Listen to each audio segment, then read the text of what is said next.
Hello students, I am Muhammad Maruf Siddiqui, your science teacher.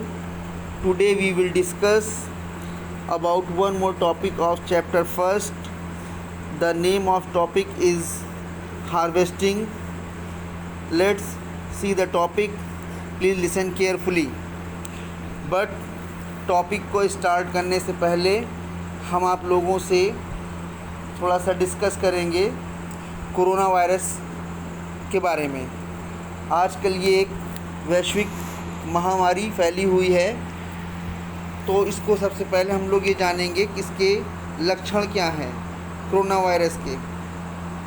जैसे कि corona virus अगर आपकी बॉडी में पहुंचता है तो पहुंचने के बाद वो आपके बॉडी को इन्फेक्ट करता है। इन्फेक्ट करने के बाद आपके लक्षण क्या हैं, जैसे कि नाक का बहना, कफ और खांसी, गले में दर्द, सिर दर्द, कई दिनों तक रहने वाला बुखार, निमोनिया एंड लास्ट ब्रोंकाइटिस।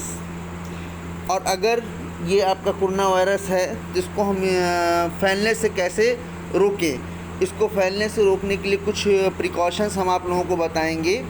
जैसे कि फर्स्ट ये है कि आप लोग बार बार अपने हाथों को साबुन और पानी से धोएं और बिना धोए हुए हाथों को धोए हुए अपनी आँखों और नाक और मुंह को ना छुएं।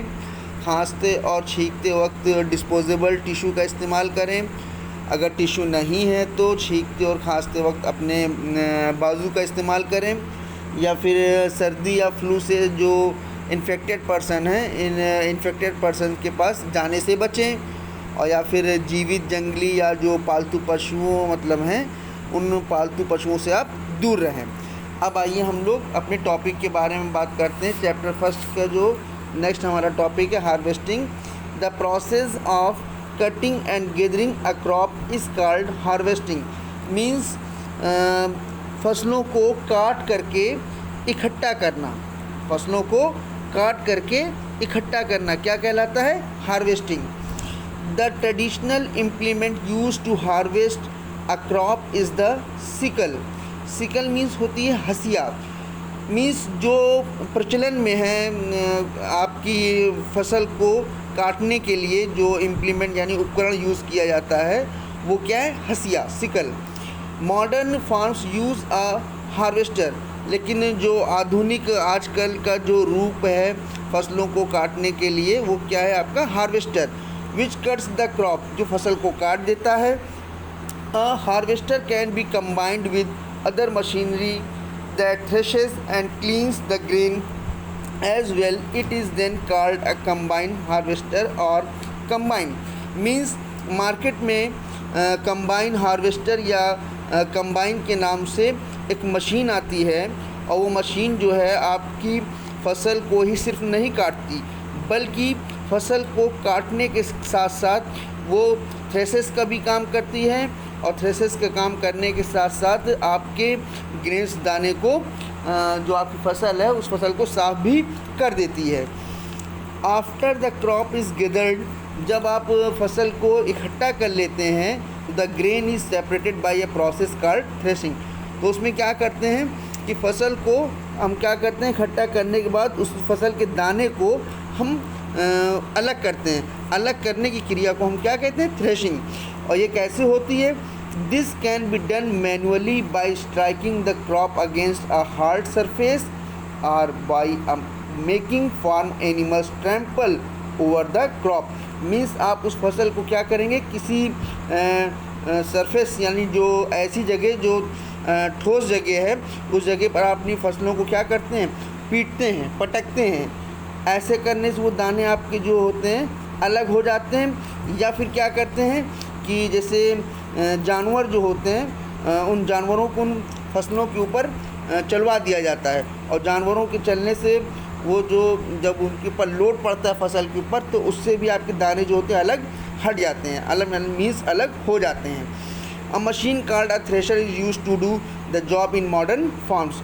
तो इस थ्रेशर मशीन का यूज़ जो है आजकल के आधुनिक युग में इस्तेमाल किया जा रहा है।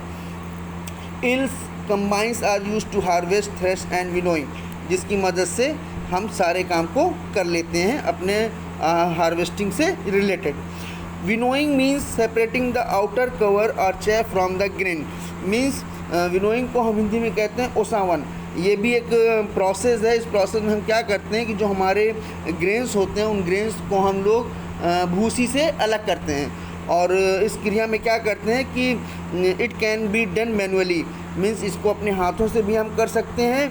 और हाथों से करने का मतलब ये हुआ कि by dropping the grain and chaff from a height.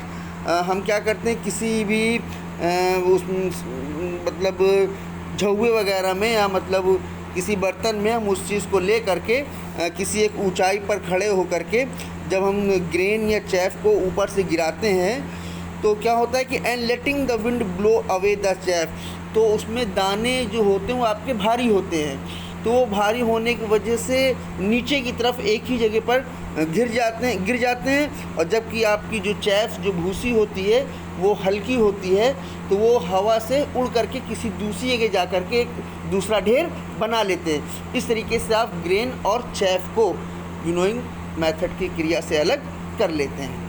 आज आप लोगों का होमवर्क ये है कि जो हमने हार्वेस्टिंग की डिफिनीशन आपको देखिए स्टार्टिंग में जो ये वीडियो मैंने सेंड किया है उसमें लिखी हुई है, इसको लर्न करिएगा।